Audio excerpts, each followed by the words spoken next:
Good evening, everyone, and welcome to El Tel Cockerel, episode 15, not the 10 o'clock news. Well, what can I say? What can I say? I've just seen a comment in the chat that just made me laugh from Daniel. No doubt that will be some of what we talk about tonight. Yeah, the two brothers together, Daniel and Ryan. Superb. It starts already. It's the day before the longest day of the year. Tomorrow is the 21st of June, longest day of the year. Today was nice and sunny in my part of the world. I believe it was sunny in most of England today, apart from the northwest. I think the northwest wasn't as brimming with sunshine and as warm as other parts. So, what a lovely day. A lovely, bright, beautiful sunshine of a day. And for those that can and what weren't working or had time to watch, there was 3 football matches played in the Euros because basically you want to do a show and you want to have some football content from Tottenham, but there's not much out there at the moment, so I haven't been streaming. But every time I stream, it seems to be more European football. So what I'm going to do is I'm going to go over the results that have been played since I last streamed or I last spoke about the football. But before we start, we'll go into the comments. Some of them are making me laugh already. You got Ryan G saying, "Big up Jose, congrats to Spain on another win." I've got a foot in both camps, Ryan. I've got a foot in the Spanish camp and the English camp. Daniel, this is what made me laugh. Daniel calls, big up. I'm officially checked out. Ryan's telling him it's time to support Daniel. All right. Ryan G says time to support Spain. Pramvat's here. Good evening. Well, is it good evening or good morning to you, Pramvat? It must be good morning to you because you're in India. You must be 5.5 hours ahead, which will make it very early in the morning. What the hell are you still doing up? Daniel, of course, says España. And Ryan G says, vamos España. Pramvat, that's probably why you were up, because you were watching the football. Yeah, it's 3 a.m. in India. I was going to say, you're about 5.5 hours ahead. So what are you doing? But he says, I watched the England-Denmark game. And what was that, man? I found that so boring, never watching an England game. By the way, what a game it was, Spain versus Italy, and it's 3 a.m. in India. Like I said, I know that you're 5.5 hours ahead of us, so I can understand why you might have been up. You might have been up because you were watching the football. Otherwise, it's a godforsaken hour for you in India. So if I go to the first game yesterday that was played, it was a 2 o'clock in the afternoon game yesterday, and that finished Croatia 2, Albania 2. I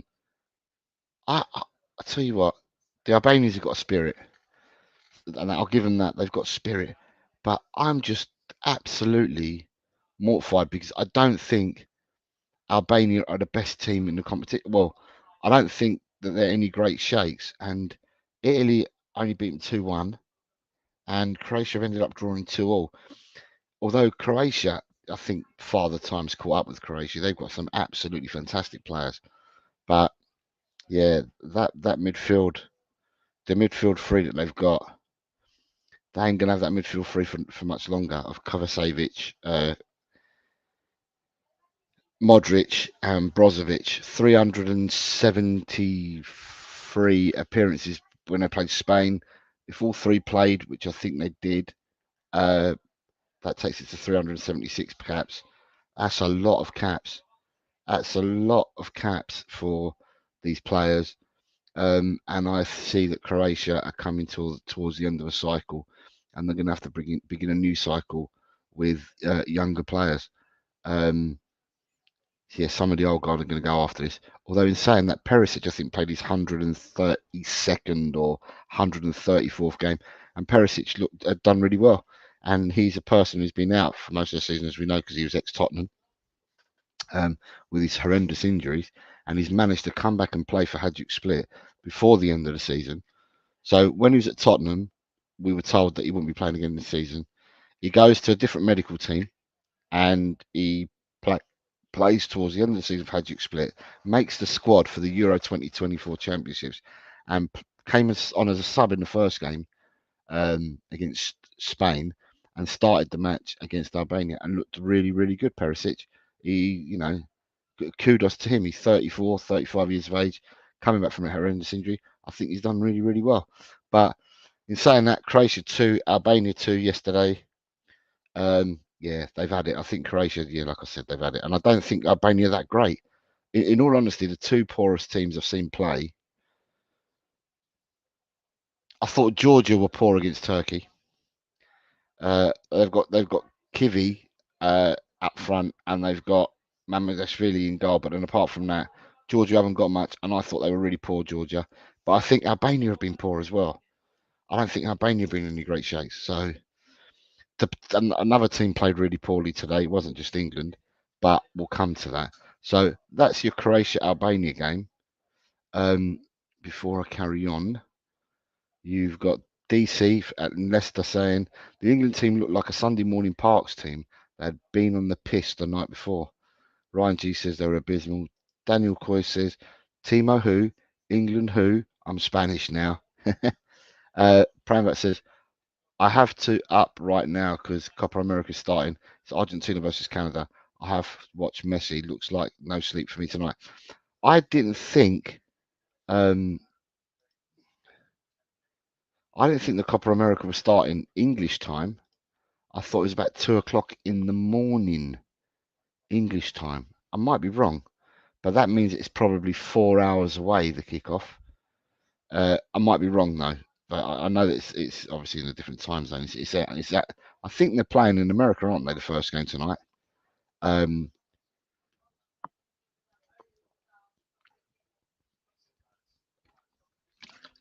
I'm not sure what time the kickoff is. Let me have a look if I can see what time the kickoff is.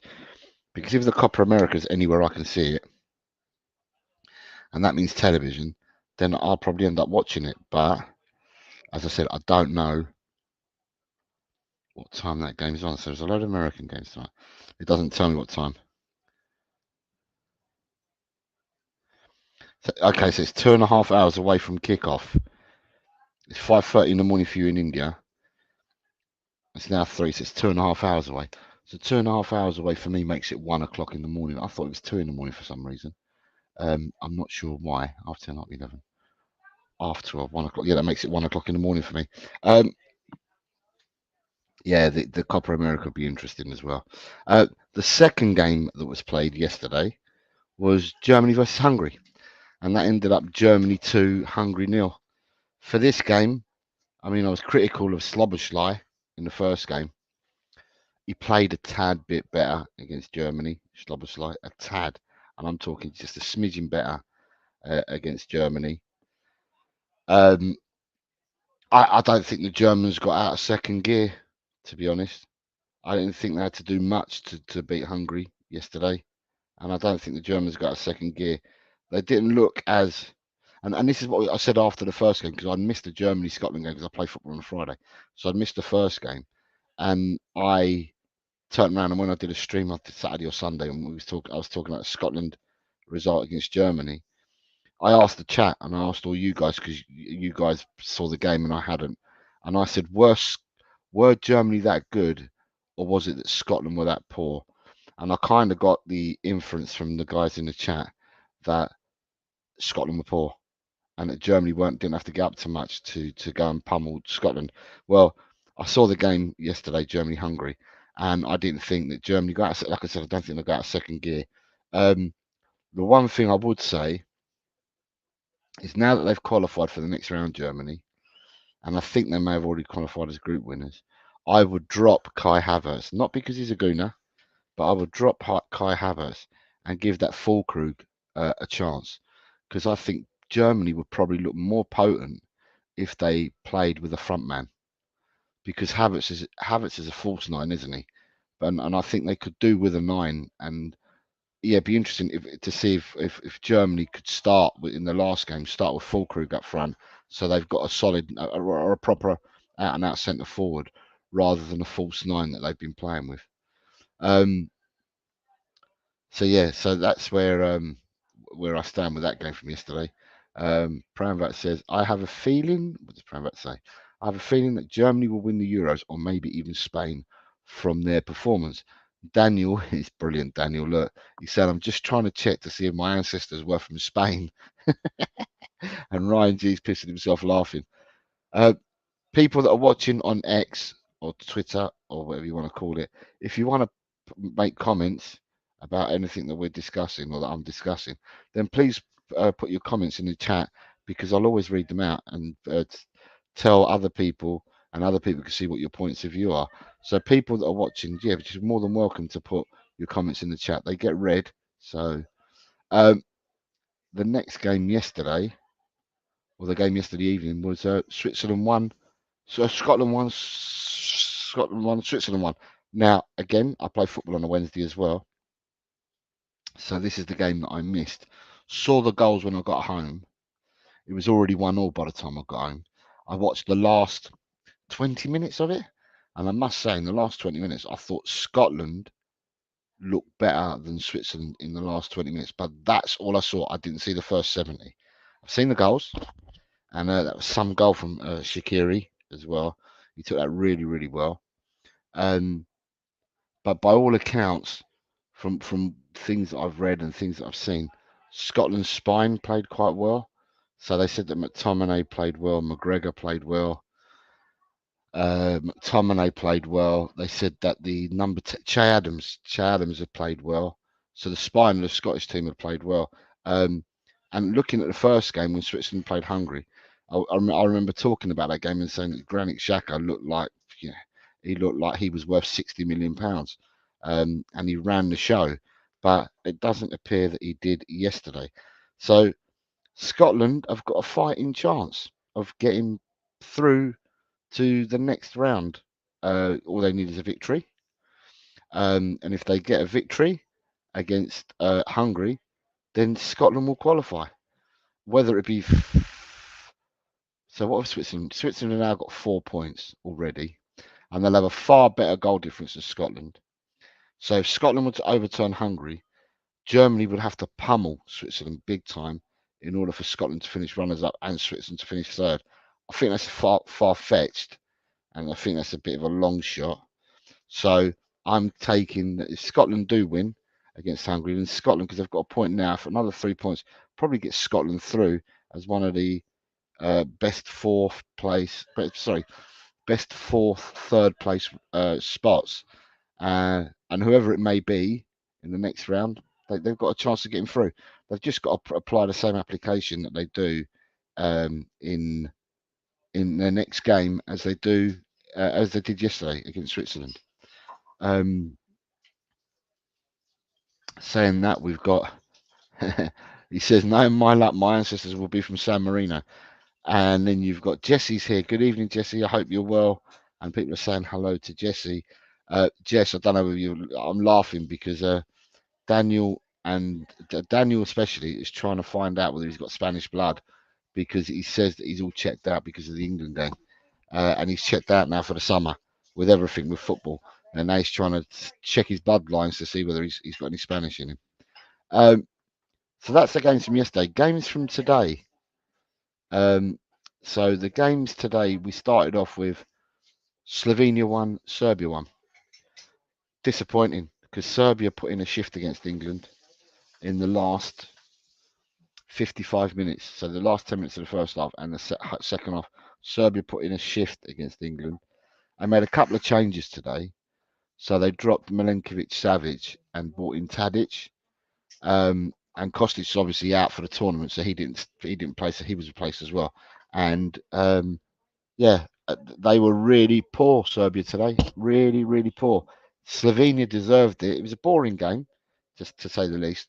But Slovenia deserved it for me. And Serbia scored with the last corner of the game. Well, it was near enough the last kick of the game, wasn't it? The corner. And Jovic, who's not as tall as the 6-foot brigade that they've got there, the 6-foot plus brigade, ended up getting a header onto it, which won them the game. So Slovenia won, Serbia won. So that means Slovenia now have 2 points in the group, because they're in England's group, aren't they? So Slovenia have 2 points, Serbia have 1, Denmark have 2 points, and England have 4 points. So basically, if England were to win their last group game against Slovenia, then England will qualify as winners of the group. If England drew against Slovenia, I think it works out. If England drew against Slovenia and Denmark won by 2 goals, then they would end up. So England draw and Denmark win by 2 goals, and Denmark win the group. England finish second, and then that puts their path a bit more difficult. Now we're going to come to England soon because they're the game after this. But yeah, this was a really absolute bore fest of a game, Slovenia. And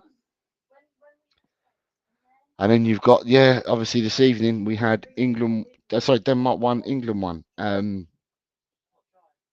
it's interesting because what alarms me even more now is when you see stuff that, I mean, I didn't know this, but when you see this kind of stuff coming out now, right, where are we? So when I look at this, where was the England thing? Right. Let me see. I'll come back to something in a second. Where's the Gareth Southgate comments? So I didn't notice because I didn't watch it, but then there was some Gareth Southgate comments that were coming out.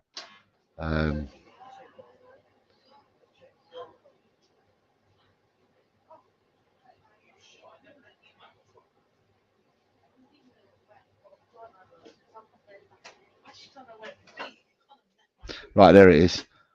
It's an experiment. We don't have a natural replacement for Calvin Phillips, but we're trying different things. Really? I mean, I tried to defend him, right? But I can't see what the defence is. If he's made that comment, which everyone on Twitter is saying that he has, it's an experiment. We don't have a natural replacement for Calvin Phillips, but we're trying different things. That's kind of weird because if you're saying that, then we're going back. Then England are going backwards. England must be going backwards if you're making that comment, because at the end of the day, what I saw when England played a friendly match, I think it was when Mainu made his debut for England, right?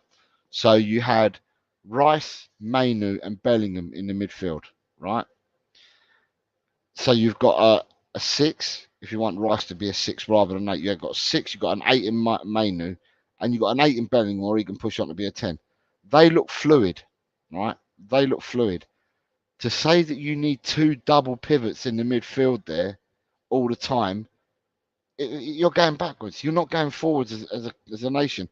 And I don't want to stamp on his parade or anything, but it's his comments. He made these comments himself, and sometimes you make comments and you dig a hole for yourself. And he's dug one here for me because you're going backwards. If you're talking about you don't have a natural replacement for Calvin Phillips, then that means that you're already straight away being too defensive. You're playing with four at the back, and you're playing with two pivots in midfield. So you're using Rice and a Calvin Phillips as 2 pivots. Where's your attack going to come from? We already know England have got an imbalance with not having a left back there, because Trippier can't get down and cross with his natural foot, and he's hampered by doing that. So whoever plays on the left is hampered with him. And I just think to myself, after watching the game today, I thought to myself, do you know what? For England's last game, they need to make some serious changes. And one of the changes that I'd make, and I love Foden, but one of the changes that I'd make is I play Anthony Gordon on the left-hand side, because Anthony Gordon plays for Newcastle on the left-hand side. Anthony Gordon's played with Trippier before. Anthony Gordon, for me, will attack the line. On the other side, Saka hasn't done badly, but I still think that Saka's a one-trick pony, and if it doesn't go Saka's way, then he sulks and he can go missing in games. Now he played well for the first 35 minutes in the first game for England, But today, where was Saka today? I thought he was missing. But it's not all Saka's fault, and it ain't all Foden's fault. I think the commentators were quite right. When England play, right?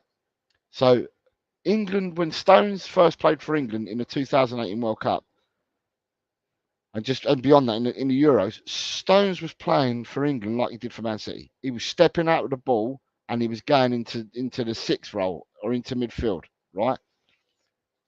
If you do that, then you push your midfield further up the pitch. It was quite interesting as well because the commentary said that I watched or I heard said that England don't press as a team. It looks like they've done no training whatsoever to press as a team. They press in patches, but they don't press as a team. Because if you press as a team and defend as a team, so you narrow the pitch up. There was too much space on the pitch because the defense didn't close up to the midfield, and there was gaps everywhere. And England have got, if you looked at the wages and the salaries of squads throughout the European Championships, England probably have got the highest wage bill from their clubs that they play for. They get paid the most wages. But you look at someone like, I don't know, the way Romania played the other day, and you'd think to yourself, you'd rather have 11 Romanians playing for you than these 11 English that you've got at the moment. At the end of the day, you've got to play to your strengths. Playing a double pivot's going to get you absolutely nowhere. It'll get you nowhere whatsoever. And at the end of the day, Gareth Southgate making this comment, it's an experiment. We don't have a natural replacement for Calvin Phillips, but we're trying different things. That's a horrendous faux pas on Southgate's behalf, to be honest. So the comments are, what's the Max Kilman tweet? I don't know. I'll come to that in a second. Oh dear, Southgate. Oi, oi, geezer, proper football tonight. Johnny Bethnal Green, I saw your post on Facebook and you wearing your Spanish top. Well done, my man. I didn't put my Spanish top on tonight, but well done. Some people say we shouldn't wear red because we're Tottenham, but Spain wear red. We are La Roja, so there's nothing more you can do apart from wear red. Ryan G says, why can't he just play Bellingham as an 8, play Foden as a 10? Bellingham played that position at Dortmund. And JBG says, England game, what a mess. Yeah. Well, it's you've got to do some soul searching here because I mean, I've not jumped on the Southgate bandwagon to demonise the fella, and I've always said that I thought he's done well. England have got further in competitions under Southgate than what they did under all other managers they've got, but there comes a time where you need to evolve. You need to switch it up. You need to evolve. You need to do something different. Don't do the tried and tested. Do something different because football evolves. You look at Spain that played tonight, or Spain that played against Croatia as well. So since 2008 up until now, so we had a 14-year cycle, right, where Spain played the Barcelona way, the tiki-taka football, right? Okay, so we had the players to play that, right? But now that De La Fuente's come in to manage Spain, he's changed the way that Spain play. And now Spain play with wingers, which they didn't play with before because it was all tiki-taka football. And Spain now play differently. So they've evolved. They've changed the way they've played and they've evolved. England haven't evolved. If he's making comments about Calvin Phillips, then England are not evolving. If that's what you're coming out with. You're coming out with, we're experimenting because we don't have a natural replacement for Calvin Phillips. Mate, you need, well, I think your time's done because that's the most lamest excuse I've ever heard. You've got Wharton sitting on the bench. I know he's young. I know he hasn't hardly played for England at all, but he's had a barnstorming last 6 months at Crystal Palace. He's a natural 6. So if you wanted to play a 6, if that's what Southgate believes he needs a 6 to sit in front of his 2 centre halves, then Wharton's your natural 6. Play to your strengths. Don't fit round pegs into square holes. Oh, Foden is like worth blah blah, and Bellingham's worth blah blah, and Saka's worth blah blah. So we've got to find them places on this. No, play to your strengths. Rice, in all honesty, Rice can be a demon 8, and we've proved that at Arsenal. Rice is a very, very good 8, and he's proved it at Arsenal. So why are we wasting Rice as a 6 when we can have Rice as an 8? Play Wharton as your 6. You've got Mainu. Mainu can play as an 8. Mainu can actually, for me, Mainu can do anything. But you've got him. You've got Gallagher that can play as an 8 if you're going to go down that route. If you're going to go for a 10, then you're going to have to choose out of Bellingham Bellingham's another one that can play an 8. And if you're going to play a 10, it can be either Foden, it can be Bellingham, it can be Palmer. But then on the width, Foden offers you nothing width-wise playing on the left-hand side. I think had Luke Shaw been playing, and I said this the other day, had Luke Shaw been fit and playing on the left-hand side of the left full-back, then it's his natural side, and he can do what a normal left-back would do. So he could do what Kyle Walker does, because Kyle Walker's natural right-footed. But we lose something by not having it. And it was interesting because I heard on the radio this morning on TalkSport, and I can't remember who it was, but someone turned around and said, it's criminal what Southgate's done. They've raised the squads from 23 to 26. You've got an extra 3 players that you can bring into your squad. And the extra 3 players that you need to bring in, right, you would have thought that they would have covered it and brought in a natural left back. So you would have thought they've brought in a natural left back. So one of them 3 extra players would have been a natural left back because you knew that Luke Shaw was injured. Why didn't he do it? Why didn't he pick a natural left back? Why is the team look so imbalanced? It's just, at the end of the day, it's naivety. And at the end, I've sat down. I've never gone in on Southgate, but there are some decisions. I mean, when he's picking the squad, I just thought it was ludicrous not having another left back there anyway. But he's made them decisions, so he's got to live and die by the decisions that he's made. And at the end of the day, I'm flabbergasted with some of the decisions, and now I'm flabbergasted with the comments that he's making, because this comment is an absolute joke. And going on, sorry, I'm going on. Norman Lamont, good morning, Jose, from New South Wales in Australia. Good morning, Norman. I hope you're well. I don't know whether you're watching the Euros, or I don't know whether you're going to be watching the Copa America in 2.5 hours' time. The likelihood is that we will have Tottenham representation on the Argentinian side. We don't have any Canadians at Tottenham, but tonight Romero would probably start, and Lo Celso's got a chance of starting. So, yeah, apparently that kicks off in 2 hours and 15 minutes time, according to my dear friend from India. Daniel Coy says, it's all right, people. We got to get out of jail card with the excuse that no Phillips means no Euros. I'm trying to keep it cool, but for real, are people trying to piss me off with that comment? I'm not. It's just what he's saying. Johnny Bethnal Green says Southgate just can't get that edge out of his squad. He could have a lively, lovely team. He is a fraud. As I said, guys, I cannot defend what I'm reading here. That I can't defend. And as I said, I don't go in hard on Southgate. I never have done. But there are some holes that you dig, and they're really hard to get out of. And I think he's dug himself a hole. And first, it started with when he named the squad, and he put 23 players in there. It's gone up from 23 to 26, and he didn't cover himself by bringing another left back in. I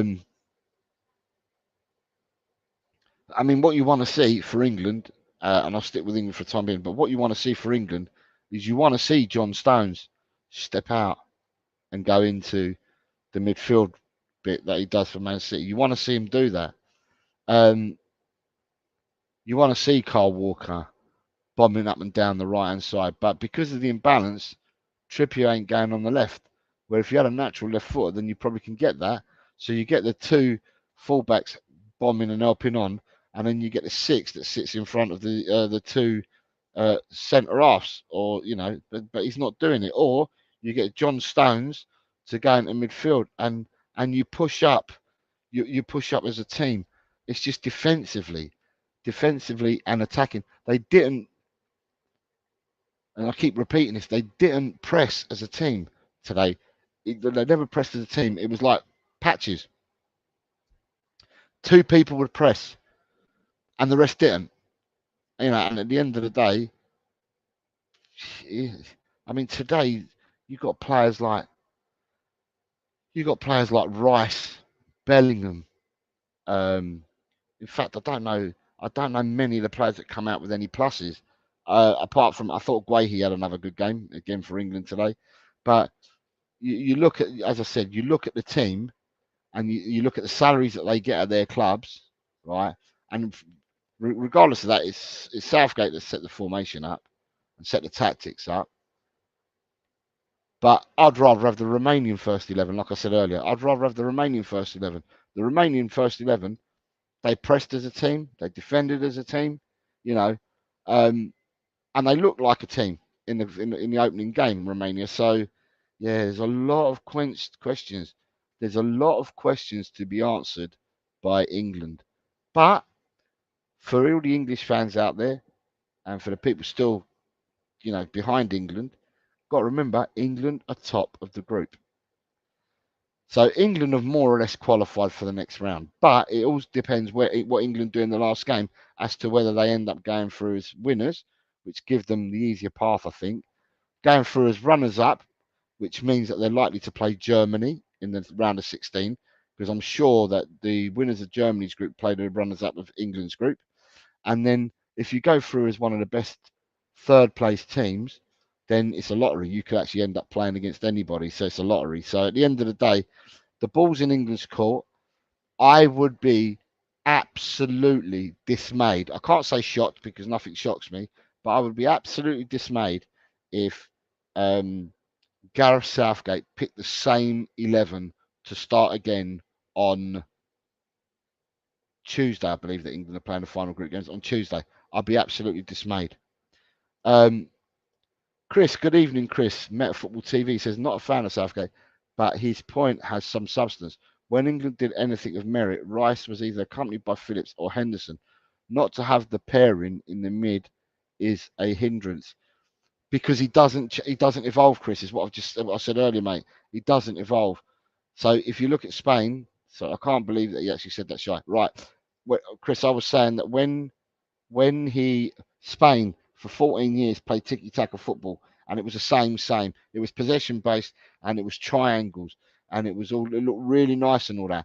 But we didn't score goals from it. We didn't get any goals from it and stuff like that. And all of a sudden now, with De La Fuente, we've evolved. We've changed the way that we play. It's not all a tiki-taka and that. We're now using wingers, which you never used before. So, at the end of the day, teams evolve. They move along with the times, and they evolve with the teams that they've got. And it just, to me, it doesn't seem to be doing anything astute. It doesn't.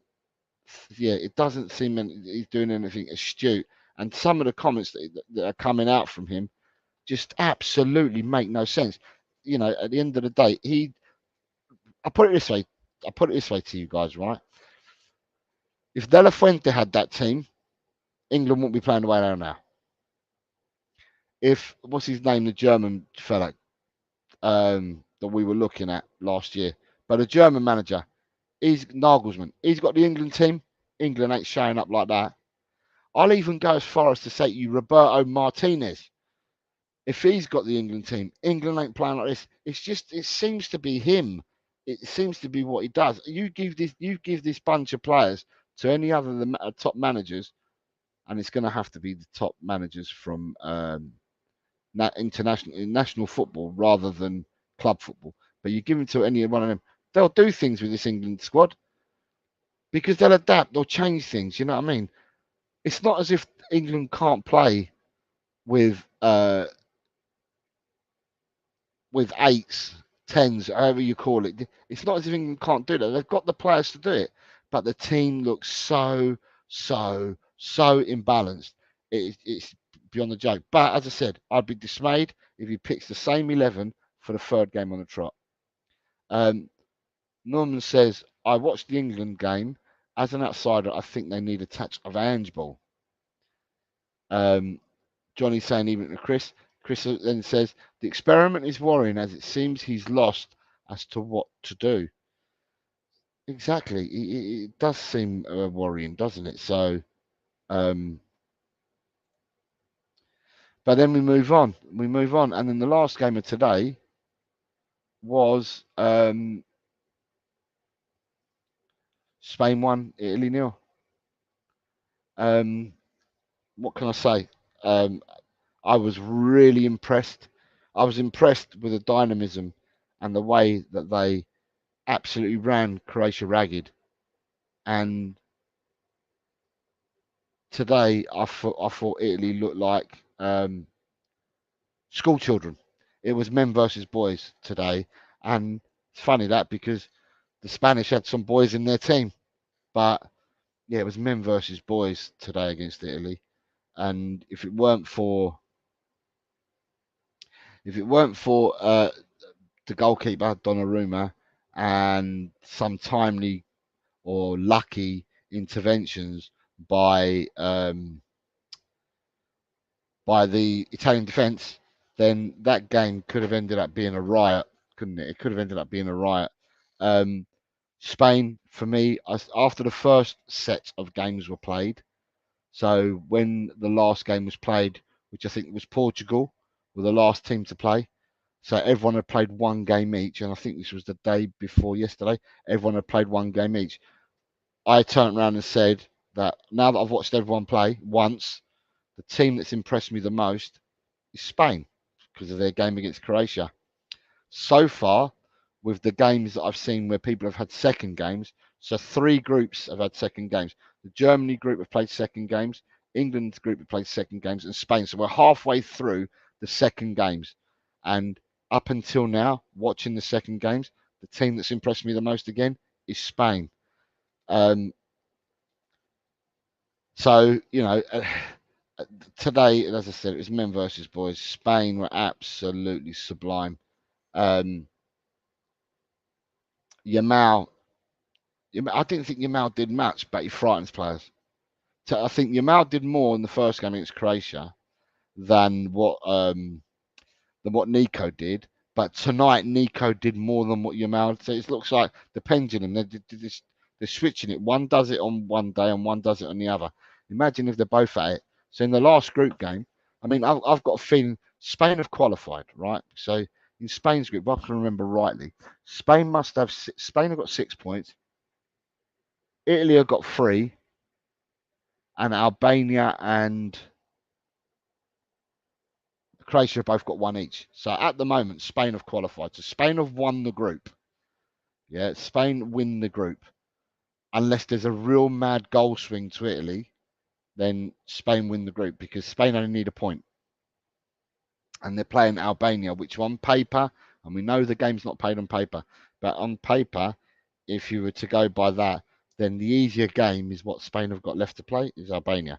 I've got a feeling, right, that De La Fuente, he makes changes and probably quite a few at that because Spain have qualified. So I think he may make a fair few changes, right? But to me, when I look at the players that Spain had on the bench, and it was more so what it stood out for me on against Croatia, but today you got players on that bench that didn't even get a chance to play. So we haven't seen Grimaldo yet. Haven't seen. Sorry. Tonight, Grimaldo didn't get a chance. Dani Olmo never got on tonight either. Zubamendi didn't get a chance either tonight. And then I look at players. They've got Fermin Lopez. They've got Grimaldo. You've got Nacho. You've got Joselu. This was Navas. Danny Vivian. They've got enough players to actually change up the team that play against Albania. So, that remains to be seen what happens. But as I said, they're the team that have excited me the most watching them. And tomorrow, for those that wanted to know, so between tomorrow and Saturday, the final second set of group games all finish. So tomorrow, and this is Friday, you have Slovakia versus Ukraine at 2:00. And the Slovakia-Ukraine. So Slovakia, I've got 3 points because they beat Belgium 1-0, and Ukraine lost 3-0 to Romania. So that's the 2:00 game tomorrow. Slovakia beat Ukraine. Slovakia qualified for the next round. Interesting. And then the 5:00 game tomorrow is between Poland and Austria. So you've got Poland, who were beaten in the first game by the Netherlands 2-1. Will Poland have Lewandowski back tomorrow? Don't know. And Austria, in defeat to France, Austria impressed me. So that's kind of an open game there between Poland and Austria. And both of them have got 0 points. So something you'd like to think that something will give there. And on tomorrow night, the blockbuster at 8:00 in the evening, BST tomorrow night, is Netherlands versus France. So tomorrow night we could be seeing Van der Ven play. And for those that listen to my roundup after when Holland had played, when Holland played and I think I was doing a live, and I wasn't watching the game, and I actually looked at the team sheet and I said, Holland's bench looks stronger than their starting 11. Well, who knows? Mickey van der Ven may get his chance tomorrow. Matthias de Ligt may get his chance tomorrow as well. Joshua Zirkzee may get a chance tomorrow. They've just got players on the bench that I just think are far better than the starting 11 they've got. But again, France are going in 1-0 up. France are gaining from a victory, and so Holland. And with France, we're not sure whether Mbappe will be playing or not. So that's the game to look forward to for tomorrow night. I'll be playing football, so I'll miss that game. I'll only see probably the last few minutes when I get back from playing football. And then on Saturday, to round the second group games off, at 2:00, you have Georgia versus the Czech Republic. So both them teams were defeated. So Czech Republic were beaten 2-1 by Portugal, and Georgia lost 3-1 to Turkey. So they play at 2:00 on Saturday. And then at 5:00, the two unbeaten teams from that group, Turkey play Portugal. But I think will be a feisty affair, because I think the Turkish like to mix it. So I think it'll be a feisty affair. And then the 8:00 game to finish the second round of group games on Saturday night is Belgium versus Romania. Belgium, the perennial team that let you down in the Euros, that don't turn up. So they're currently on 0 points because they've lost 1-0. And Romania won 3-0. So Belgium-Romania becomes an important game for both. Romania win, they're through. Belgium win, they have a chance because their final game will be against Georgia. And then after that, the groups get wrapped up between Sunday and Wednesday of next week. All the third group games will take place and finish. So by next Wednesday, we will know who's through, who's playing who's playing where, and on what days. And then the last 16 start Saturday week. So that's your roundup of the Euro games. You've got Johnny Beth Green. I loved the Spain game. It was just a pleasure to watch. The best things in life are either Vasco or Spanish. Oh, I'm not sure about that. I would say Los Gallegos have got something to say about that. And then Los Cataluñeses will say that they've got something to say. And then Los Andaluces will turn around and say that they've got something to say. So, yeah, I'm not too sure about all that. But I'll let you run with it, mate. So, yeah, going back to this twit thing. So, Max Kilman, you asked me what's the Max Kilman thing. Where was the Max Kilman story? Tell me, because I've gone past Max Kilman.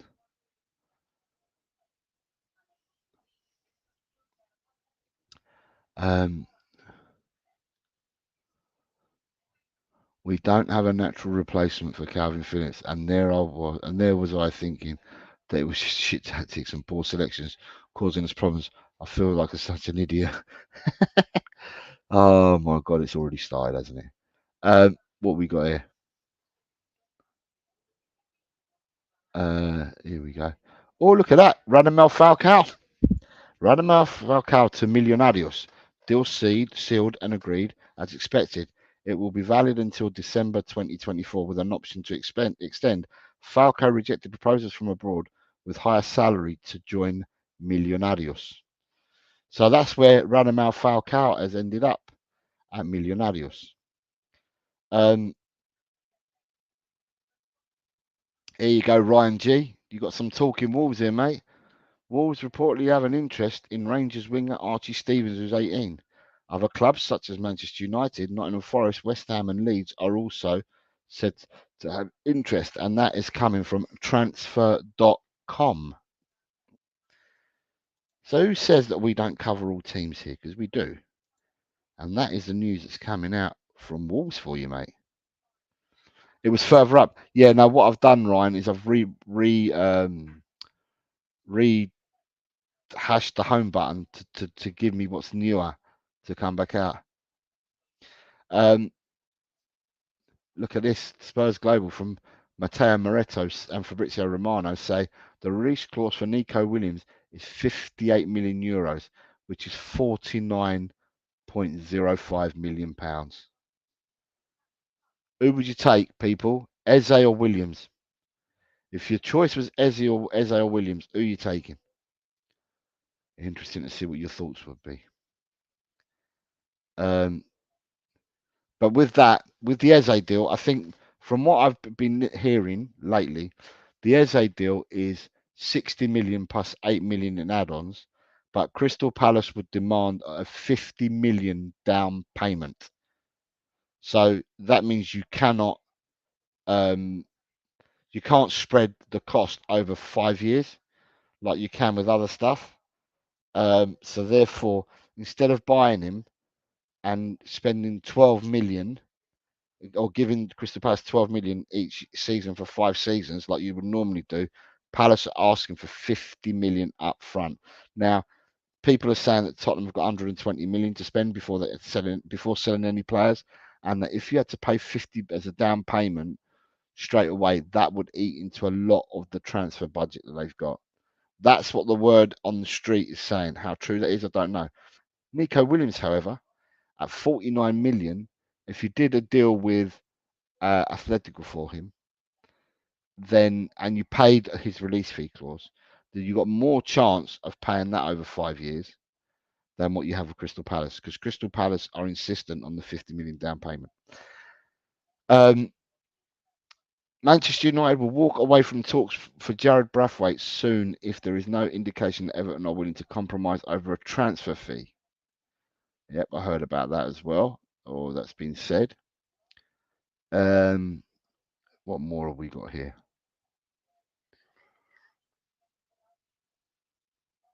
Three hours ago, again, Spurs have been linked with a move for Bologna and Italy star Riccardo Calafiori, and Ange Postecoglou has already hinted at his transfer needs this summer, and that's coming from Football London.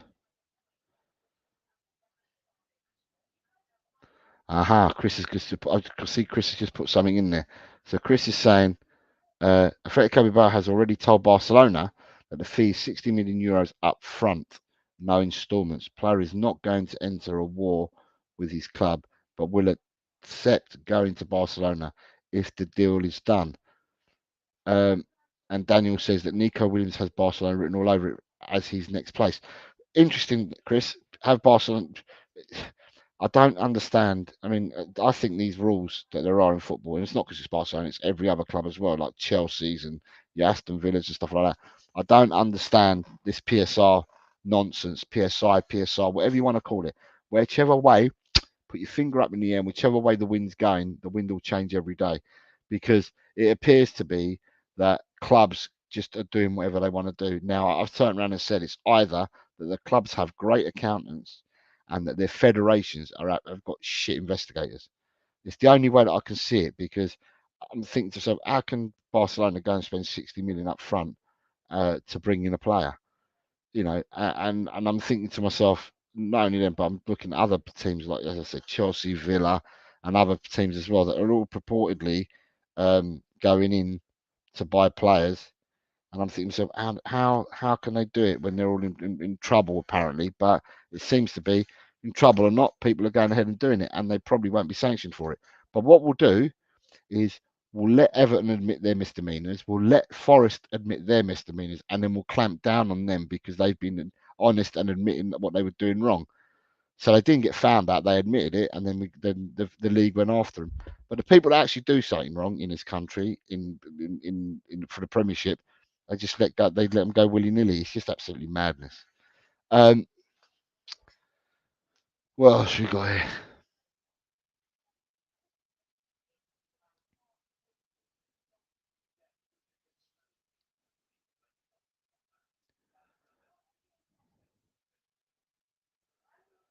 What we got here? Yeah, another story that's been around all day is this Bentancur Sonny thing. Fabrizio Romano says Son has said, I've spoken to Rodrigo Bentancur. He made a mistake. He knows this and has apologised. Lolo would not mean to ever intentionally say something offensive. We are brothers and nothing has changed at all. We're past this. We're united and we'll be back together. But there are a lot of people out there at the moment, and I don't know whether it's warriors or whatever, saying that Bentancur's out of order. Whether he's apologised or not, they think that the club should do something about it, or a football federation should do something to Bentancur. Sonny squashed it, but there's a lot of players that are saying, that at the end of the day, something needs to be done about it. Norman Lamont says, is Spurs thinking of a long-term replacement for Sonny? Bergvall, perhaps. Bergvall and Sonny play in different positions, Norman. One's a midfielder and one's an attacker. And Sonny plays wide or plays down the middle. Bergvall plays as an 8, uh, stroke maybe a 10 slightly, if you wanted to give him more prospect, more of an 8. And Chris Meta says Barca are on the verge of being equal again, meaning spending what they like, so 60 million isn't a big amount for Williams. I don't know if they were 1.2 billion in debt, which was purported a while ago, about 2 seasons ago. How have they equalised the books to 1.2 billion? This is what I don't understand, and it's not Barca that I'm picking on here, because the same goes for all these clubs here in England that just are doing what they want to do. And like I said, it comes down to um,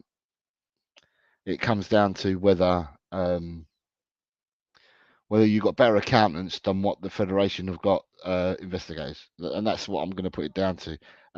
If anyone else gets done in England for PSR rules, I would say to the clubs, just take them to court.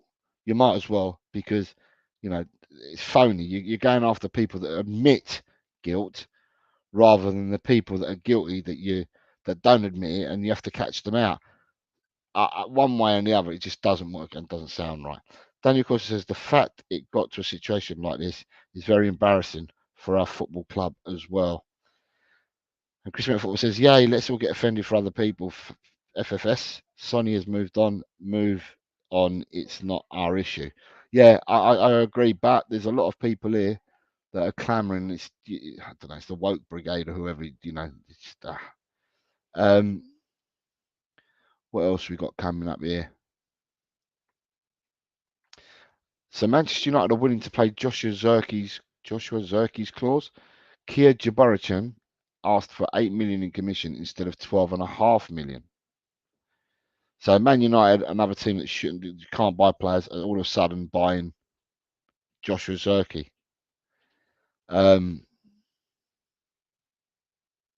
This is brilliant. I heard this on the radio. So Jim Ratcliffe has come out and said the net spend since the departure of Sir Alex Ferguson and David Hill is £1.1 billion at Man U. Real Madrid is only 200 million, and today they have 6 or 7 players valued over 100 million. United have none, and they have made the new Bernabeu. So that's so Jim Ratcliffe from Ineos surveying Man United and comparing Man United to Real Madrid from when Ferguson left, and Hill saying that the net spends 1.1 billion compared to 200 from Real Madrid. How Real Madrid's net spend is only 200 million, God only knows. And yeah, and so basically he's comparing one against the other. But there we go. Chris Better Football says Barca have had loans accepted via JP Morgan's and by selling club assets, so have generated huge amounts of money. Books balanced without losing property, I think he says. What else you got here? Oh yeah, today Kiefer Sutherland passed, didn't he? Today, sorry, Donald Sutherland passed today, 88 years of age. Here we go. Look, Rodrigo Bentancur could face a ban over his comments about Son Heung-min, with the FA considering whether to charge the midfielder. Here we go. Here is your Max Kilman stuff. Talking Wolves are saying Max Kilman is reportedly of interest to Tottenham Hotspur, but it's unlikely that Spurs will pay Wolves a reported asking price of £45 million. So hopefully that's the news that you were talking about, Ryan G, that you wanted to know. I hope that's right. I'm not going to complete the sentence for him. Have we got any more down here? West Ham have signed Wes Foderingham as a new third goalkeeper, joining on a free transfer. Documents are completed. 2-year contract for Wes Foderingham. Ryan, this is the stuff that comes out. You know the score. If you watch me, you know what I keep saying. We're not the only club. Wolves will be the same. Every team gets linked with 715 players. You know, from the beginning of April to when the transfer window actually opens. You know, you're going to be linked with so many players. Probably 4 a day, and 4 a day takes you to about 700. Last counts, Tottenham, well, Kilman now makes it 729 players we've been linked with since the beginning of April. So, you know, at the end of the day, you get linked, but it doesn't mean that anything's happening.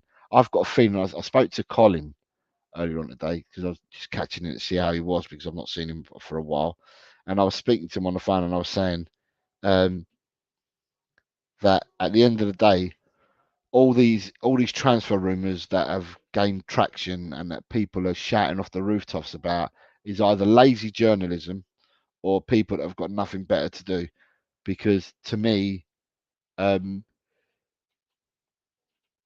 what do I think the likelihood is of us getting Eze, Gallagher, or Tony? Well, people were saying there's a good chance of getting all three.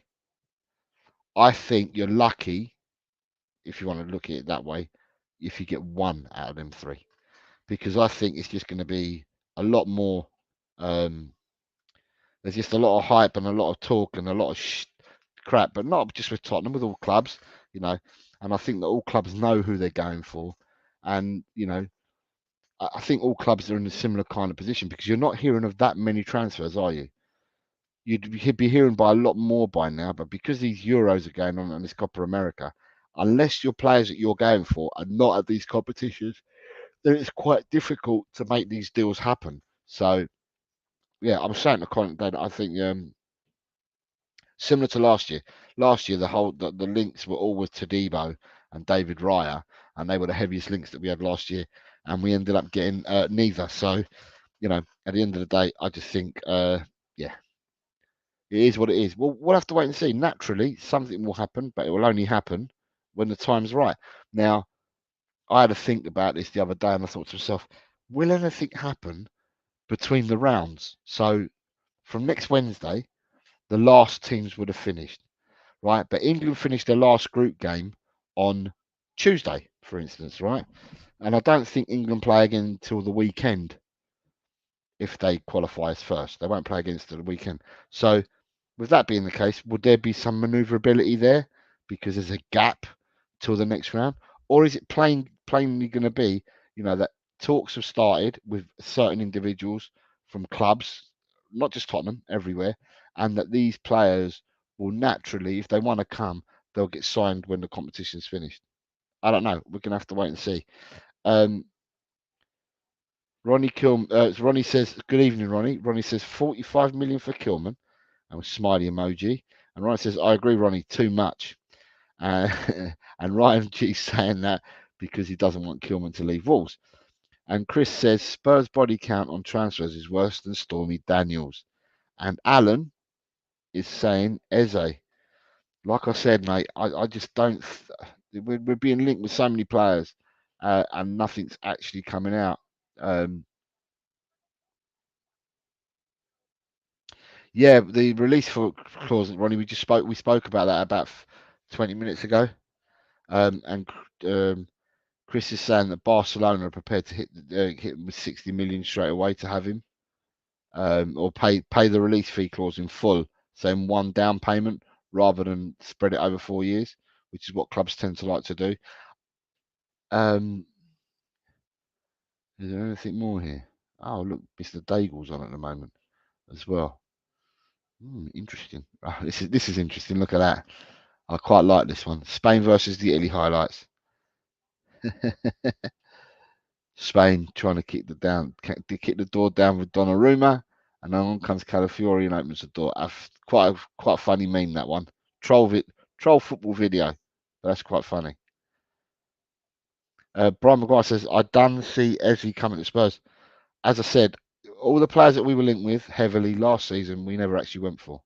Although there is, oh, look at that! You've got another Wolves story here. You got another Wolves story, right? Yeah. It says Wolves are not expected to take up the option to purchase Noah Lemina from PSG. The winger is now expected to return to France. His loan officially expires. Ronnie says, "I think Eze stays at Palace this season." Brian Maguire says Nico Williams is holding out for a move to Barca. And good evening, Brian, by the way. And Chris says Donnarumma had a very good game. With the Crystal Palace situation, I think this is all like I'm putting my finger up in the air again, and the wind can blow in different directions on each given day.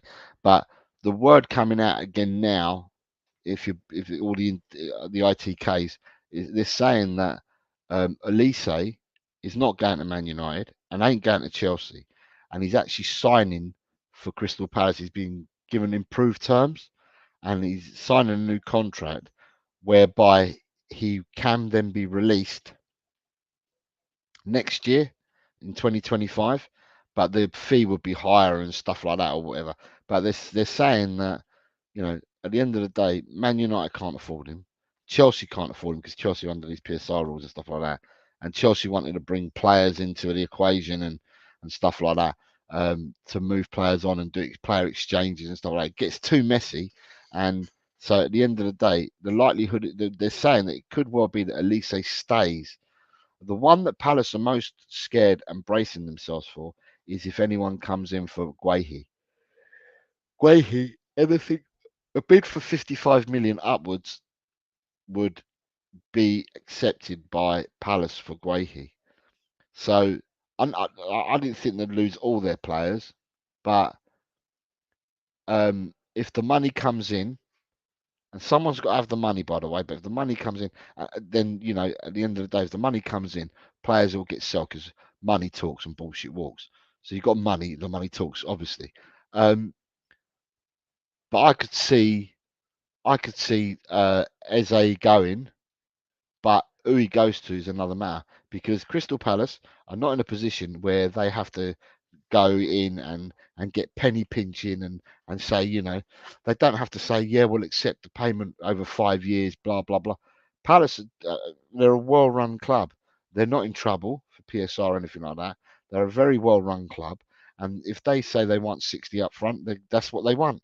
And if you're not going to pay the 60 up front, you can't bully Crystal Palace. Crystal Palace are not in a position. Crystal Palace are in a favourable position. You cannot bully Crystal Palace into selling a player. If they're going to sell the player, it will be on Crystal Palace's terms, and that's what teams need to understand. When you go to Steve Parish at Palace and you try and do these deals, pay what he wants and what they're asking for. Otherwise, none of these players are going to move out of the club. Um, Staying at Palace, that's ambition for you. Must like the traffic at 4 p.m. around Croydon, is what Chris is saying. How can Chelsea buy a player when they have a billion debt to clear FFP, etc.? Brian, I don't know. Like I said, there's clubs. Like I said earlier, the clubs to me, you got your Forest and your Evertons who admitted their guilt for PSR and then got wrapped with points. Right?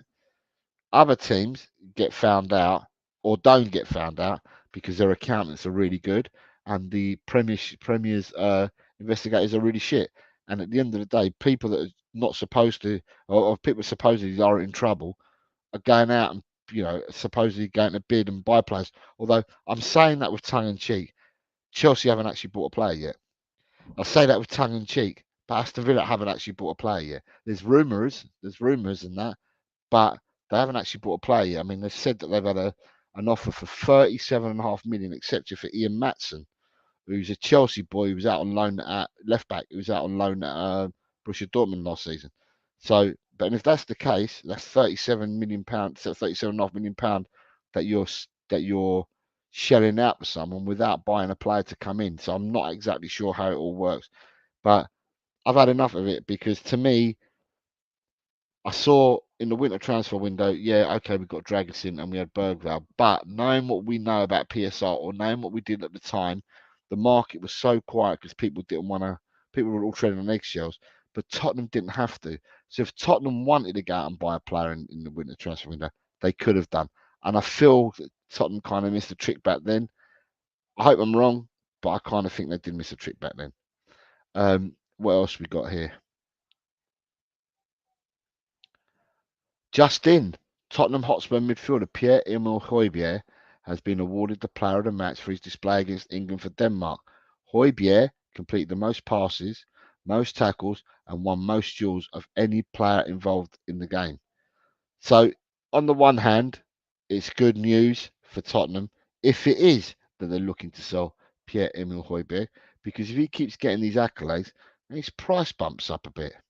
So, it's good in that sense, but it's it's weird that when players want to leave clubs, they up their games as well. So when they're fighting for other contracts, when you're fighting for other contracts, or when you're fighting for a contract, you up your game.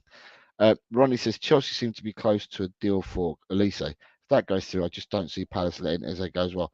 Ronnie, Elise, I said earlier, it appears that Elise at the moment is using Chelsea and Man United to get himself a better contract at Palace, and that they'll put a release clause in there that's going to be higher than this season, so he gets paid more money and he does one more year at Palace. And if they're going to let him go, they'll let him go next year.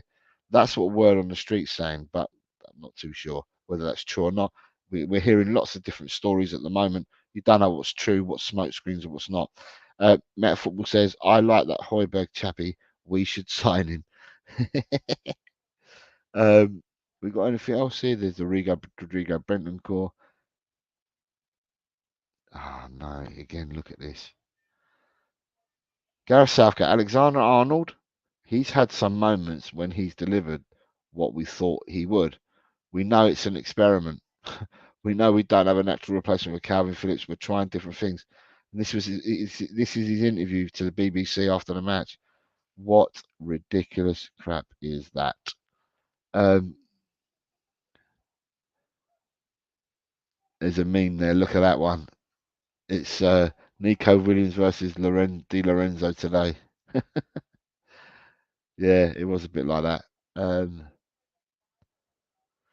Manchester United are among 4 Premier League clubs sides targeting Jonathan David. West Ham, Spurs, Aston Villa are also interested in the Lille striker, who could be available for 25 million. And the source is coming from the Independent. Matt Hayes, for people that don't know Matty Hayes, he goes a lot. He does a lot on Last Word on Spurs. He says quite simply, "We're not getting Nico Williams." Um,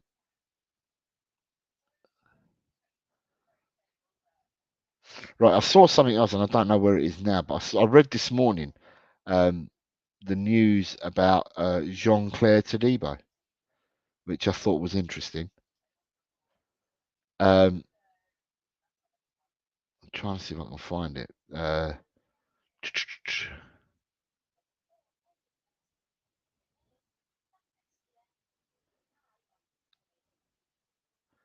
Nick's in the house. Hi, Nick. I hope you're well. Let me see if I can find it.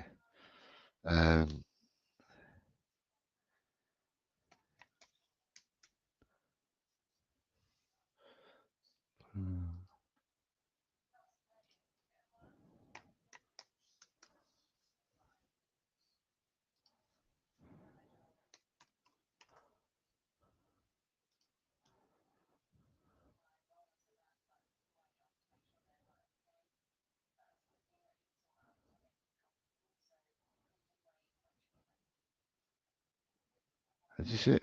No, that's Joshua Zerke. Where is the Tadibo stuff that I saw, which I found really interesting?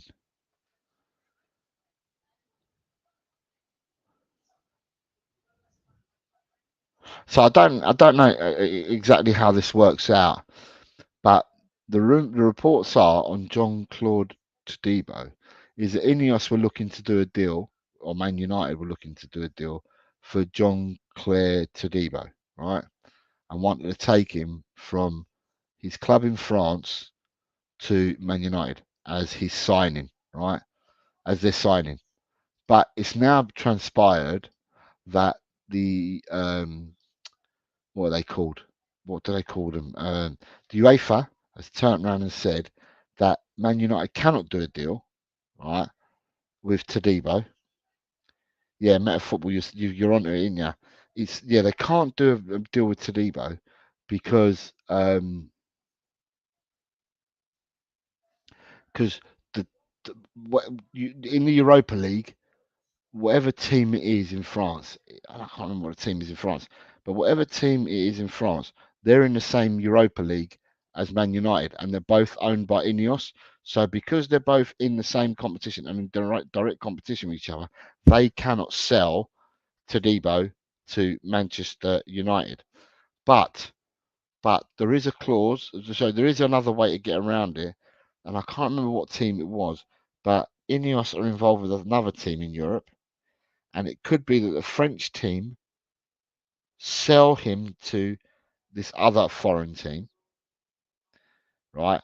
And if they sell him to this other foreign team, right, who I can't remember who it was, and then they loan him to Man United, then that's a way of them getting it. It's a long-winded way of doing it, and I think UEFA would be on top of something like that.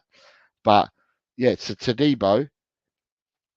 Who says he might not be back on the radar for Tottenham? I'm just saying, I don't know.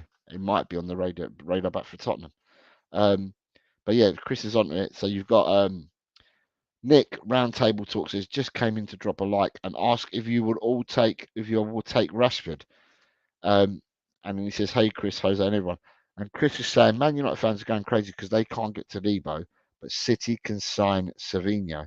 Nice and Man United play the same competition, but City and Trod don't play the same comp, so they can sign Savinho." So yeah, it's interesting that news is coming out. So that means Todibo, who's been in conversations with loads of different teams, can possibly be looking for another club as well.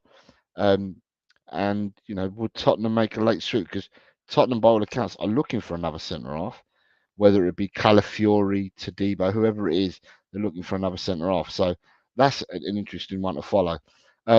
Romano has reported that Everton have completed a deal to sign Aston Villa midfielder Tim Arogbenam for around 9 million, medical to follow. And then they say that Everton are next up for Everton is Jack Harrison on loan again from Leeds United. So Everton, who have been in trouble for year after year after year, seem to be making moves and haven't sold anyone yet, which is interesting to say the least.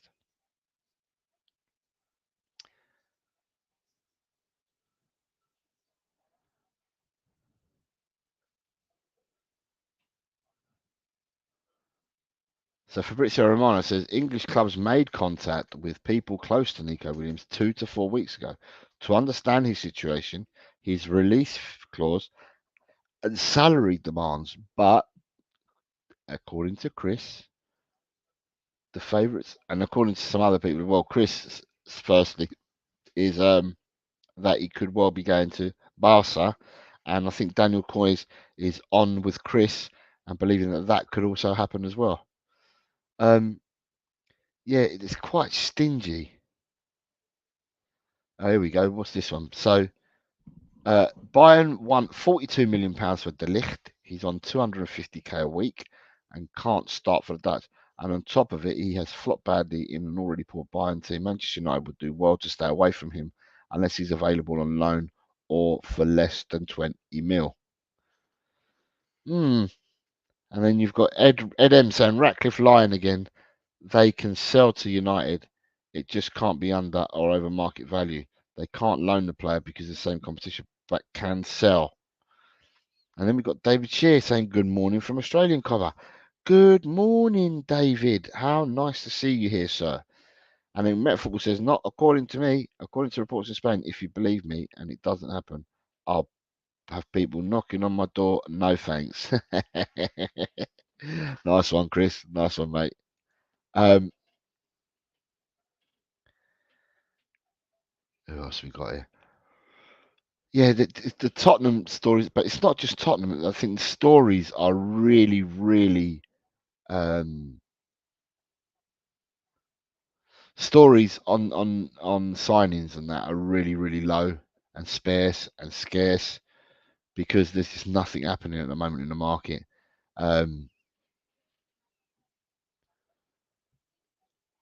Yeah. Well, you've got this one. You've got Man United seriously considering to bring in also a new midfielder. This has come from Romano. Almost sure in case Casemiro leaves. Understand Mexico captain Edson Alvarez is one of the options discussed internally, appreciated by Ten Hag. It's difficult. It's a difficult deal as West Ham considers him a key player. Yeah, this is what I mean. There's so many links and so many stories to different players, but nothing's actually happening anywhere. It doesn't matter what team you support, nothing's happening anywhere.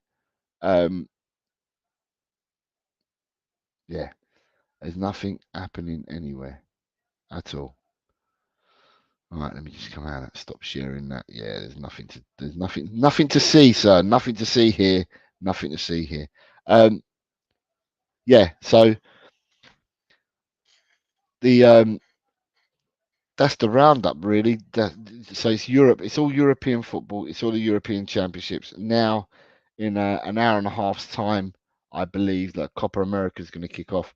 I don't even know whether the Copa America is being shown on any of the satellite TV channels that I've got because I've only got Sky and TNT, and I'm not sure, and Eurosport, and I'm not sure they're being shown on any of them channels. I don't know who's showing the Copa America, but it appears that the Copa America starts in an hour and a half's time.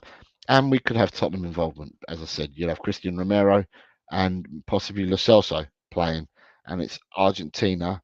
I think that they start the competition off because they are champions and they play Canada in their opening game tonight. What a hard game for me, Canada. But it's been played in America, I believe, the first game tonight.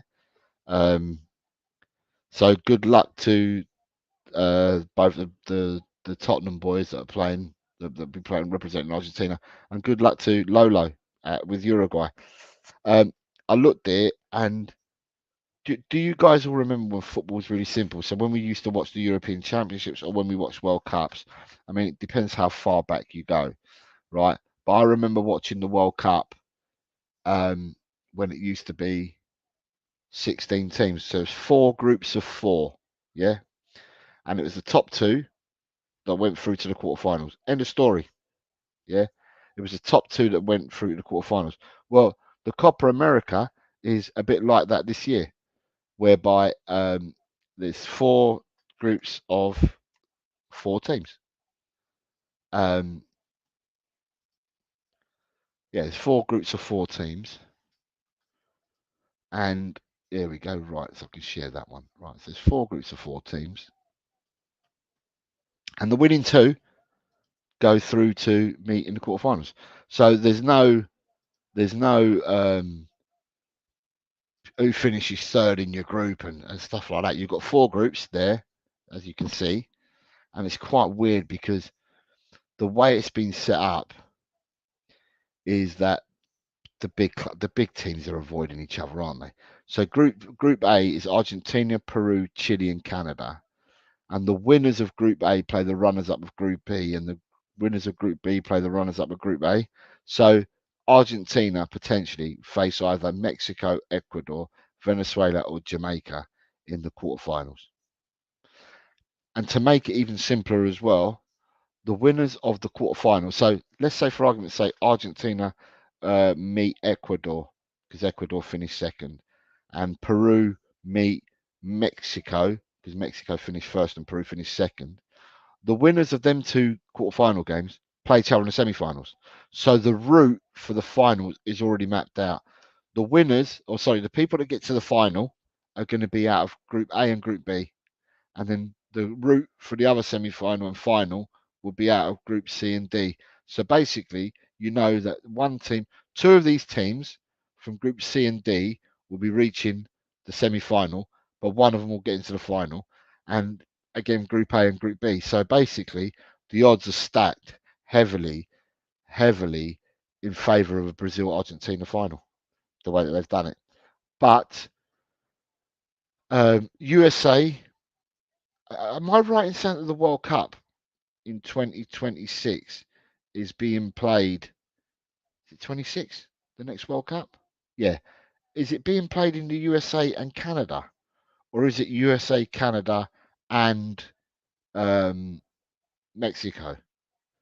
Because I was going to say, Group C, you'd like to think that Uruguay have got a chance of winning that group, but I think the USA are trying to build a side for the next World Cup, because I remember them playing England in the last World Cup. It was a 0-0 draw, and they were saying that they were trying to build a squad, and they brought loads of players in. They were trying to integrate these players and stuff for the following World Cup, which was coming 4 years later. So Group C is quite interesting because in Group C, Copa America, right? Copa America has always been for South American teams, and then I look at it, and Group A has Canada. I look at Group B, and it has Jamaica. I look at Group C and it has the USA, and then I look at Group D and it has Costa Rica. So, okay, possibly, yeah, it's possible because there's not enough teams in La Copa America to make 16 minimum. But it's quite a weird one because these teams. Good evening, Scott M. He says USA, Canada, and Mexico. So I was right, Scott. Yeah, okay. So I was right. So it is USA, Canada, and Mexico. So therefore, you'd like to think that USA would want to put a fist up because and try and do well in this competition. And then equally, you're going to say that Canada will try and do well in this competition. Mexico normally play in the Copa America anyway, but it's just Canada and USA don't normally play in it, and neither does Jamaica. But them two in Canada and in the USA, you'd like to think that they'll try and put a fist of it up because they're trying to build their squads and build momentum for their World Cup in 2 years' time. So yeah, it all kicks off tonight. It all kicks off tonight, and the matches are. So you've got Argentina, Canada, which kicks off for me in an hour and 20 minutes.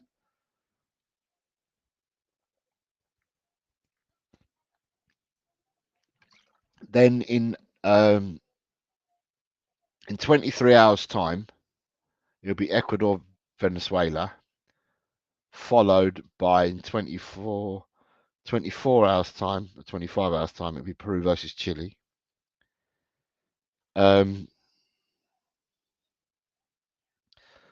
So Canada, Scott, you're obviously watching Argentina, Canada tonight.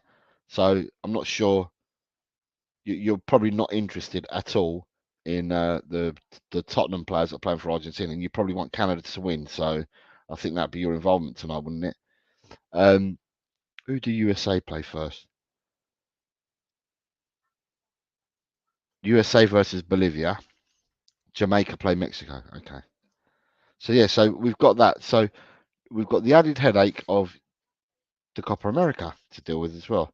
So if people are looking to buy or purchase players in South America, again, if they're tied into playing for their clubs, or sorry, their nation in the Copa America, it makes transfer deals quite difficult. So for that sense, and I don't know when this finishes. I haven't got the dates. So the final's on the 15th of July. Right. Okay. So possibly because the Copa America has less teams, well, it's not possibly, it's actually fact now. Because the Copa America has less teams, the final for the Copa America, although it starts 6 days after the European Championship started, because there's more teams, there's 6 groups in the European Championships. It means that although this started 6 days later, it finishes at the same time as the European Championships. Because I've got a feeling the European Championships finish on the 15th of July as well. And the final for the Copa America is also the 15th of July. So if nothing gets done beforehand and people haven't lost their hair and their minds over no signings being done and everything being so slow with news and stuff like that, well, we might get it all in one hit and get it all done after these 2 competitions finish on the 15th of July. So we could also um, so what do we do as YouTubers? Should we take a holiday? Should we stop streaming because we've got nothing to say to these 2 competition finishes? Nah, we still carry on, don't we? We always find something to talk about, and we still carry on. So, yeah, so that's interesting. That's interesting. Um, I'm just not sure what channels it's on. That's all. Because if I knew it was on a channel that I watch or that I've got, then I could watch it, couldn't I? Um,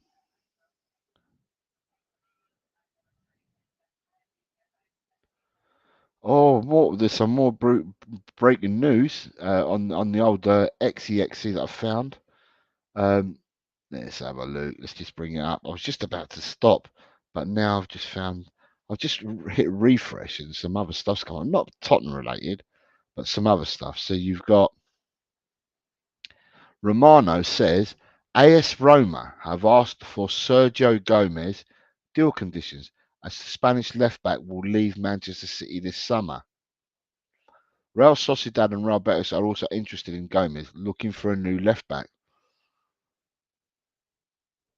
Is is Sergio Gomez someone that Tottenham should consider? We only have a doggy there playing left back. We don't have any competition for a doggy. Or are we pinning our hopes on bringing a left centre half in who can also play at left back? So, I'm going to say Man City, because Man City seem to have 8 centre halves, and all of them can play left back, right back, or anywhere across the centre. Scott M says we are going to get destroyed tonight. But Scott, so your interest is definitely in Canada rather than watching the 2 Tottenham players play for Argentina. Um, and you've got Maha Hotspur says, "Yo, my homies, hope everyone's well. Good evening, Leo. I hope you are well, my man. I hope you are well." Um, and who is? Oh, no. David Shear. I've been working hard, David. That's all I'm going to say. I've been working ultra hard these last few days. These last few days, I've been working ultra hard. I'll be honest with you guys. It's my birthday next month, and I've also got a couple of weeks off, and it'll be on the week of my birthday and the week after. And the second week, so for those that don't know, my wife works for the NHS in a hospital, and they need to book their leave a year in advance.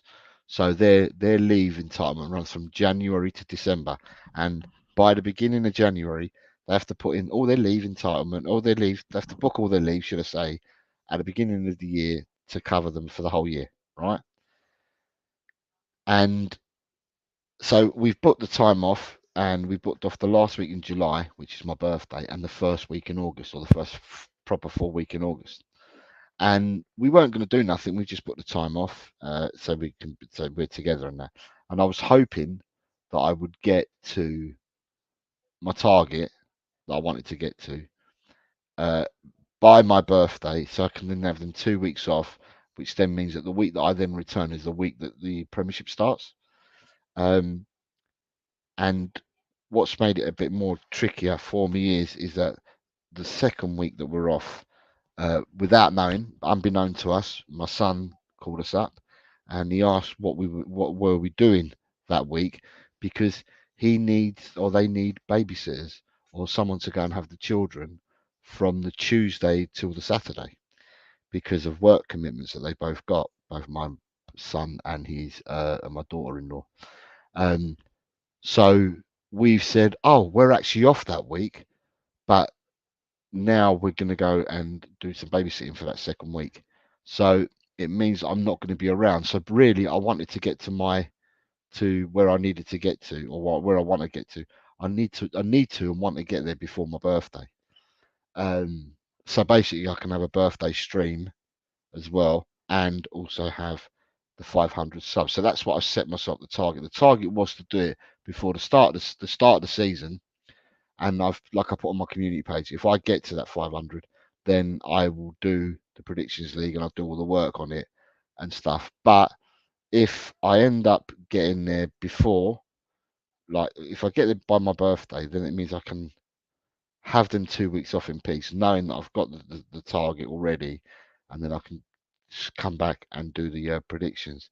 So yeah, so that's what it was all about. But yeah, I've been working hard in the last couple of days, trying to get the numbers up.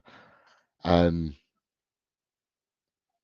yeah, so now 23 away from getting the target, which was 500 before the start of the season. But like I said, I want to get that before my birthday, because it then means that I can have my 2 weeks off and come back for when the season starts. So that's that. But yeah, I have been working hard. I think you might have seen that I've been working hard. Geez, Jose, you look good for 24 cobber. Oh yeah, you make me laugh, Mr. Shear. You make me laugh. Um, oh, the starting lineup. How have they got the starting lineup already? So they reckon the starting lineup is Dibu in goal. I don't know who Dibu is. Acuna left back. Molina right back. Romero and Lisandro in centre backs. Paredes. So they play a diamond in midfield with Paredes, McAllister, DePaul, Messi, Di Maria floating, and Julian Alvarez up front. Is that the starting lineup? Okay, but that came out 27 minutes ago. So unless they do them really early, the lineups, they normally come out an hour before a international and stuff like that over here. But Debu Martinez, the Villa goalkeeper, is that what they call him, Debu? Okay, I didn't realise his name was Debu. It says Debu there.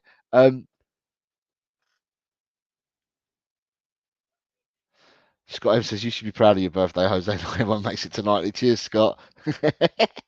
Cheers, mate. Transfer news. Hansi Flick has requested Barcelona to sign Jeremy Frimpong as a priority, and that's come the sources Catalunya Radio. So we've got a bit of Barcelona news here as well today, although Chris would probably be all over it.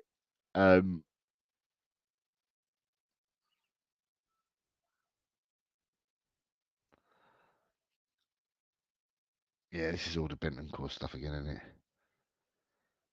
Oh yeah, it's all the Bentancur stuff, Bentancur. Right, there's not much more there to look at, is there really? I just need to find. Anyone that's watching that's here in England, do they know whether Copper America is being shown, or is it one of them dodgy fire sticky things that I haven't got because I pay for my stuff legitimately, my Sky and my TNT and stuff like that, my Eurosport I pay for all legitimately. So, but yeah, interesting. I'd love to see.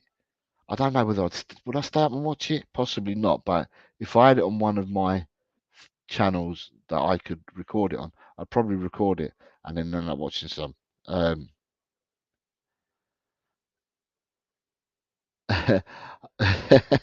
David Shear, seriously, mate, you honestly make me laugh.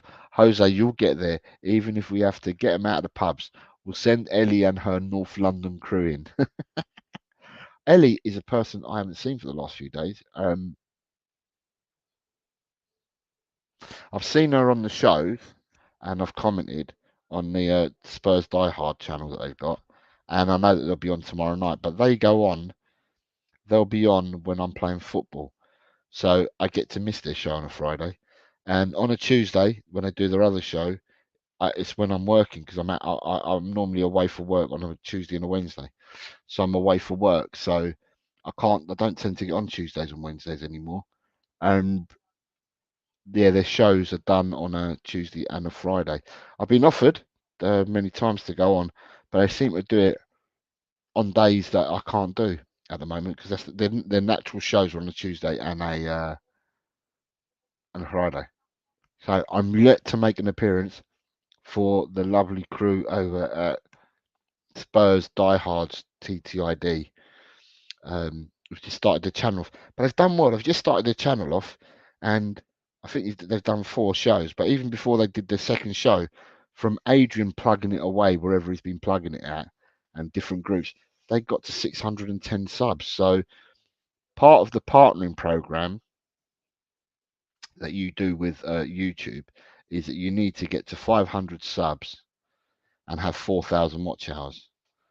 I've got the watch hours, I just haven't got the subs to get to the first platform. And then the second platform is, sorry, I take that back. It's 3,000 watch hours and 500 subs. So I've got the 3,000 hours, but I haven't got the 500 subs. And then the second part is you need to get to 1,000 subs and 4,000 watch hours. I've got the watch hours, I just don't have the subs. So I've been putting it out there, and I sent a few texts out to a few mates of mine and that in the last couple of days, and I've gained myself in the last 2 days. I've gained 44 subs for what I've done. So I'll keep plugging it and see whether I can get any more. The hardest part is to try and get subs at the moment. It's really difficult because the content's just not there. We have no news from Tottenham, so unless you're going to talk about other clubs, which I'm happy to do when I put Twitter up and stuff, I can talk about other clubs in there. But it's so dry with other clubs as well. It's just difficult. It's a difficult time for everybody because no one's making moves in the market. And no one's making moves. No one's making waves. However you look at it, so we'll have to wait and see. I've got a show planned as well that I want to do. I've got the title for it and everything. It's a cheesy title, but I've got a title for it and everything. But it's just trying to get some content creators from other football clubs to join it. And yeah, I've reached out to a few, but not many have come back. So it'd be good. I'm looking forward to doing a show. I was going to do it for this Saturday. I'm not going to come in time. I'm not going to get in time, so I might have to do it for next Saturday. But yeah, I've got a name for a show that I want to do, and I will. Yeah, I've got a few people that I've got, but I wanted to get a couple more. So I was going to do a show and start it off with, I don't know, 4 or 5 supporters of other teams, and I'm not going to give the plot away because if I give the plot away, then someone will steal my thunder and take away my idea. But it was just to ask a general question. So I was going to put a scenario to some supporters from other teams and possibly get a Tottenham supporter. Possibly get a Tottenham channel on as well. But I haven't decided who yet, and pose the same question. So we end up getting an opinion from the people that from the other clubs and someone from within Tottenham. But I ask the questions. I won't give an opinion. I just ask the question, and then from that you can then learn about the content creator and about what their thoughts are about their club and stuff like that. And it was just it was just I wanted to do a show like that, but as I said, it's been difficult to try and get 5 people in because if you do the 5 people and it runs well, then you could do a part 2 to it where you get different people from other clubs to come and do it. So yeah, I've got these ideas that are bouncing around my head, but it's just getting the people on board to do it. So Annie Smith has just subscribed, I think she says, over from JSY. Thank you very much, Annie. It's much appreciated. And thank you, Jess, as well, for sending Annie over. I hope you're well, Annie. If you don't mind me asking, Annie, who do you support? Who do you support, Annie? It'd be interesting, so I can get to know my people, because it's good to get to know the people that you've got. Because, yeah, although this is a Tottenham channel first and foremost, it is also a channel for all clubs, because we get supporters from all sorts of teams coming in, which is really good. But yeah, it'd be interesting. It'd be interesting to see who Annie supports. Annie, if you're still here, just let us know who you support, so I know. So when I see you, I know who I'm looking out for, and what teams I'm looking out for. Because Jessie on hers gets, I know it's predominantly Leeds, but she gets people from all over, supporting all different teams, manners of teams. I still think that mob-handed wise, that Tottenham are the second most. Leeds United are fair play to you, Annie. So yeah, so I think that Tottenham Hotspur supporters are probably the second most biggest group that she has, apart from the Leeds supporters, obviously, which is the channel is started off with all Leeds people. Are we still second? Is it still the second set of supporters that are in there at Tottenham? I'm just wondering if it's still like that, because it used to be, but then she's grown so quickly. I think I sent 3 subs her way tonight as well.